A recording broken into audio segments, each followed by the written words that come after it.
Bonjour à tous mes fidèles du groupe Booster sa recherche d'emploi. Ce jour, nous allons parler d'un thème très capital, c'est un point très déterminant et c'est un point qui déstabilise toujours les personnes à la recherche d'emploi.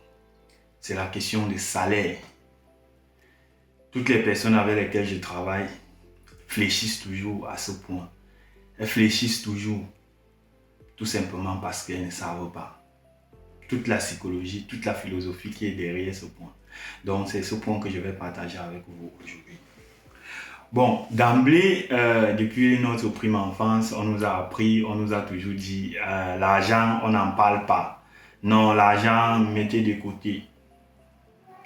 Donc, c'est déjà psychologique.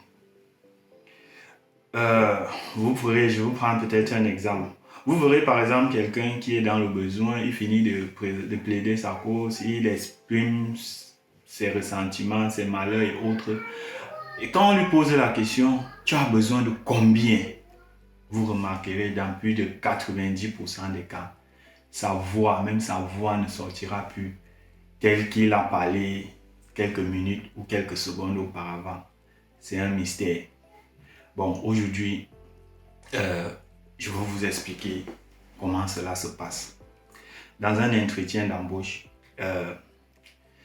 le chercheur d'emploi, quand il arrive à ce stade, il a peur, il est face à un dilemme.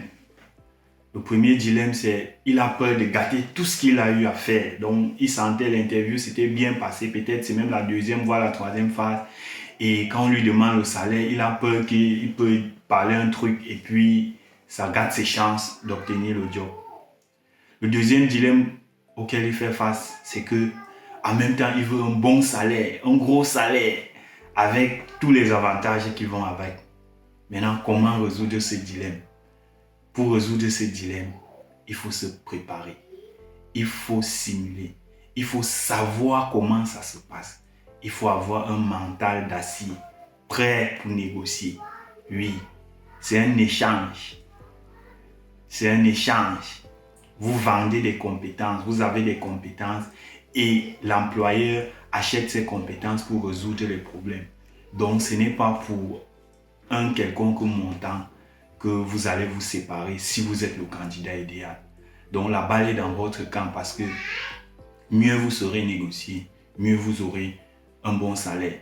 Parce que dans tous les cas, comme je dis toujours, entre guillemets, tu prends un mauvais salaire, sache que le stress au travail sera toujours le même.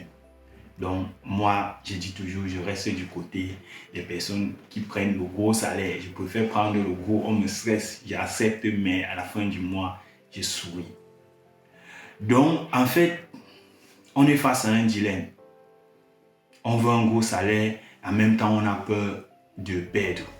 Certaines personnes, la première des choses qu'il faut remarquer, c'est pendant votre rédaction de vos documents, dans votre document de lettre de motivation, le montant que vous marquez à cet instant-là est déjà très important. Certaines personnes, je vais prendre un exemple, certaines personnes disent entre 45 et 50 000 par exemple. Quand vous donnez cette forme-là, ça montre déjà au personnel que vous n'êtes pas quelqu'un de certain, vous ne savez pas trop ce que vous voulez. Et de deux, on s'oriente toujours vers la valeur inférieure. Donc si vous dites entre 45 et 50 000, pour le personnel, lui voit déjà 45 000, 50 000 ne l'intéresse pas. Et quand bien vous dites même 45 000, un chiffre rond, on comprend que oui, s'il dit les ronds, ça veut dire qu'il peut même prendre 40 000, il peut prendre même 35 000. De toutes les façons, il est ouvert à négocier. Donc voilà déjà, ça commence dans votre lettre de motivation, le montant que vous écrivez. Mentionnez un montant qui semble réfléchi. Vous pourrez par exemple dire 48 650. Ça, c'est un exemple. Voilà. Et le deuxième point, c'est quoi? Pendant l'interview, on vous demande quel est votre salaire. Vous redites le même salaire. Une fois que vous avez dit le salaire, c'est là où la psychologie commence. Le personnel vous amène à baisser votre salaire, parfois 2, parfois 3 fois. sans qu'il n'ait dit un mot, simplement avec un jeu de mots. Il vous demande parfois jusqu'à quel montant es-tu flexible? Jusqu'à quel montant tu n'es plus prêt à négocier? Tu te mets à baisser ton salaire. Donc, il vous fait baisser de façon psychologique votre montant 2-3 fois sans qu'il n'ait dit mot, tout simplement parce qu'il maîtrise la psychologie. Et il vous maîtrise. Bon, ce que je pourrais vous donner ici comme conseil, c'est quand vous donnez votre montant, attendez qu'il vous fasse une proposition. Dans le cas échéant, vous pouvez lui proposer une façon à vous de négocier. Vous pouvez lui proposer comment est-ce que vous voudriez que ça se passe pour atteindre.